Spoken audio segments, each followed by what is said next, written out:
Good morning అండి అందరికి. ఈ యొక్క వీడియోలోని ఒక సాలరీ షీట్, ఎంప్లాయీస్ కి సాలరీ షీట్ అని జనరేట్ చేస్తారు కదా! ఆ యొక్క సాలరీ షీట్ అనేది ఎలా జనరేట్ చేస్తారు? దానికి ఒక కాలిక్యులేషన్ పర్పస్ కోసం ఈ యొక్క వీడియోలోని మీరు క్లియర్‌గా మీకు అర్థమవుతుంది.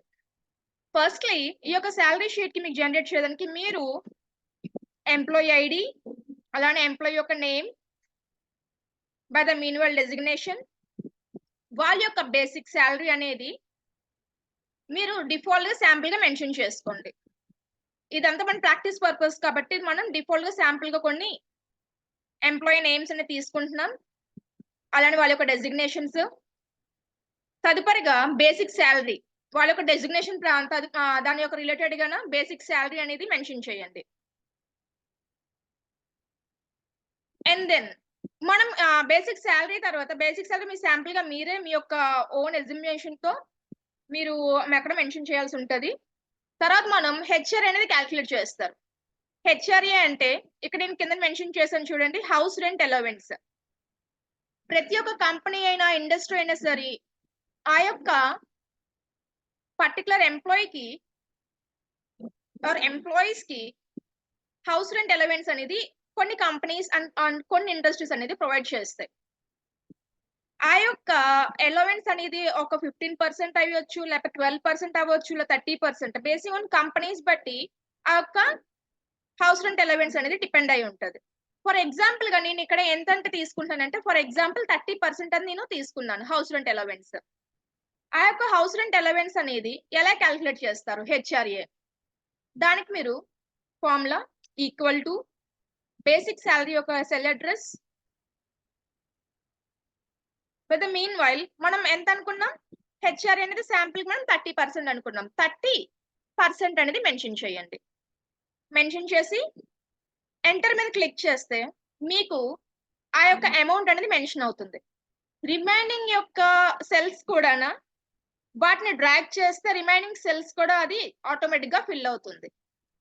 తదుపరిగా డిఏ అండి. డిఏ అంటే డియర్‌నెస్ అలవెన్స్.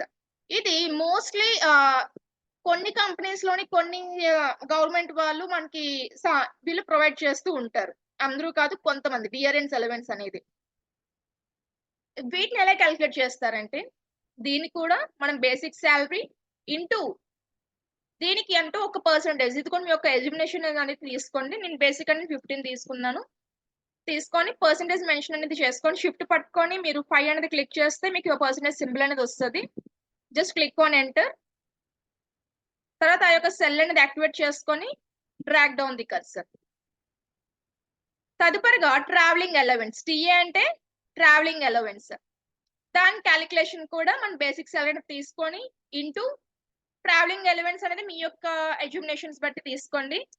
మోస్ట్‌లీ ఇది ఫీల్డ్ వర్క్స్ ఎవరైతే ఉంటాయో ఆ యొక్క జాబ్ వాళ్ళకైతే ట్రావెలింగ్ అలవెన్స్ అనేది ఎక్కువగా ఇస్తూ ఉంటారు కంపెనీస్ వాళ్ళు ఆర్ ఇండస్ట్రీస్ వాళ్ళైనా సరే ఎవరైనా.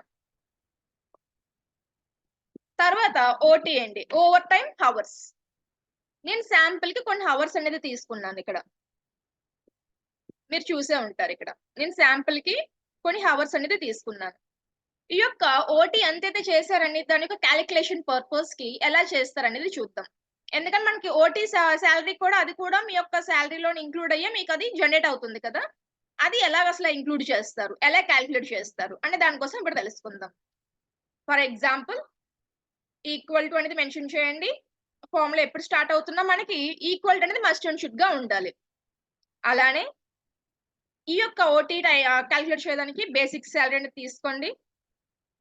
డివైడెడ్ సింబల్ అనేది మెన్షన్ చేయండి. మనకి మంత్లీ డేస్ రఫ్‌గా మనకి 30 కదండీ. మనం 31 అనేది అనుకున్నా మనం వి విల్ మెన్షన్ 30 అని మనం మెన్షన్ చేసుకుంటాం. 30 డివైడెడ్ బై వర్కింగ్ హవర్స్. ఈ యొక్క ఓటీ కాకుండా నార్మల్‌గా మీ యొక్క వర్కింగ్ హవర్స్ ఎంతుంటది? ఎవరైనా సరే మొత్తం ఎలా చూసుకున్నా మనకి 8 అనేది మనకి ప్రతి దిక్కు మనకి 8 అనేది ఉంటది. 8 అవర్స్ అనేది. రైట్. అందుకని అక్కడ 8 అనేది మెన్షన్ చేశాను. అలానే ఇంటూ, ఇంటూ అనేది మెన్షన్ చేసి ఈ యొక్క ఓటీ అనేది ఏదైతే ఉందో మీ యొక్క పక్క సెల్‌లోని ఏదైతే ఆ యొక్క రోజుకి ఆ యొక్క లేకపోతే ఆ యొక్క నెలకి చేసినవి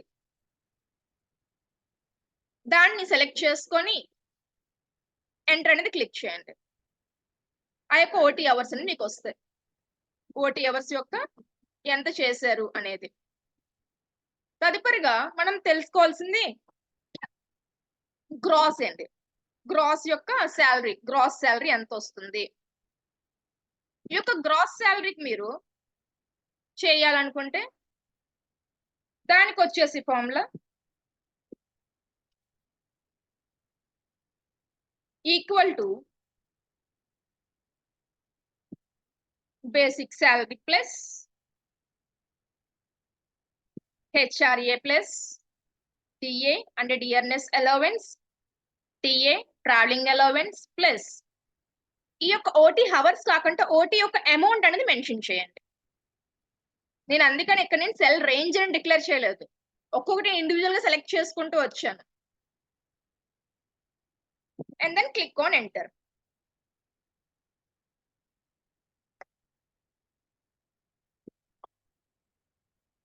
మొత్తం అన్నిటికీ అప్లై చేయండి. తర్వాత పిఎఫ్ క్యాలిక్యులేషన్ అన్న. పిఎఫ్ అంటే ప్రొవిడెంట్ ఫండ్. దాన్ని ఎలా క్యాలిక్యులేట్ చేస్తారో చూద్దాం ఒకసారి. మన యొక్క గ్రాస్ శాలరీ సెల్ అడ్రస్ తీసుకొని ఇంటూ మీకు పిఎఫ్ అనేది ఎంత పెట్టుకుంటారు అంటే మనకి పిఎఫ్ అనేది మనకి ఇస్తూ ఉంటారు, దాన్ని బట్టి మీరు చూసుకోవాలి. నేను 0.5% అనేది పెడుతున్నాను. Percentage symbol is mandatory. Just click on enter. PF ఎంత కట్ అవుతుంది? 199.7167 అనేది కట్ అవుతుంది. తర్వాత ఈఎస్ఐ, ఇది ఎంప్లాయీ స్టేట్ ఇన్సూరెన్స్ అండి. ఇది మనకి ఎక్కువగా మీకు ఏదైనా ఇండస్ట్రీస్ లోని ఈ యొక్క ఈఎస్ఐ అనేది మీకు ఎక్కువగా మీకు కనిపిస్తూ ఉంటది. వాళ్ళకి మాత్రం ఎక్కువగా వాళ్ళకి ఉంటాయి అన్నమాట. ఎక్కువగా ఉండడం ఇన్ ద సెన్స్ వాళ్ళకి ఈ యొక్క ఈఎస్ఐ అనేది మెన్షన్ చేస్తారు. Well comparing with other companies or other institutes or anything, ఈ యొక్క ఇండస్ట్రీస్ లో చేస్తున్న వాళ్ళకి ఇన్సూరెన్స్ అనేది వాళ్ళకి మ్యాండేటరీ కింద పెడతారనమాట. గ్రాస్ శాలరీ అంటూ మీకు ఇన్సూరెన్స్ ఎంతైతే అనుకుంటున్నారో జస్ట్ శాంపుల్ పర్పస్ కి మెన్షన్ చేయండి. అంటే ఆ యొక్క గ్రాస్ శాలరీ నుంచి ఏంటంటే కట్ అవుతుంది? పిఎఫ్ కట్ అవుతుంది, ఈఎస్ఐ కట్ అవుతుంది కదా. కట్ అయ్యాక అతనికి ఎంత వస్తుంది, అసలు ఎంత కట్ అయింది అనేది కూడా మనం తెలుసుకుందాం. ఎంత కట్ అయింది అనేది PF plus ESI. Enter.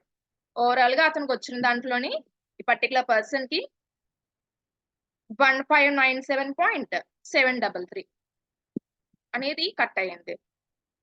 Overall గా నెట్ శాలరీ క్యాలిక్యులేషన్. ఈ యొక్క నెట్ శాలరీ క్యాలిక్యులేషన్ కి equal to gross salary minus deduct. Enter. ఇది వాళ్ళకి చేతికి వచ్చిన అమౌంట్. ఇవి కాకుండా వాళ్ళు ఇంకా ఏదైనా లోన్స్ గా ఏమైనా పెట్టుకొని ఉంటే అవి కూడా వాళ్ళకి డిడక్ట్ అనేది అవుతుంది అండి. లేకపోతే వాళ్ళకి ఏవైనా సరే కటింగ్స్ ఏమైనా ఉన్నా సరే అవి మొత్తం కటింగ్ అవుతూ ఉంటాయి. ప్రస్తుతానికి నార్మల్ గా నేను ఈ యొక్క పిఎఫ్ అండ్ ఈఎస్ఐ అనేది అప్లై చేశాను. మీకు నేను కింద అసలు ఫార్ములాస్ అనేది ఫార్మాట్ కూడా మెన్షన్ చేశాను, మీకు క్లియర్ కట్ గా ఉంటుంది.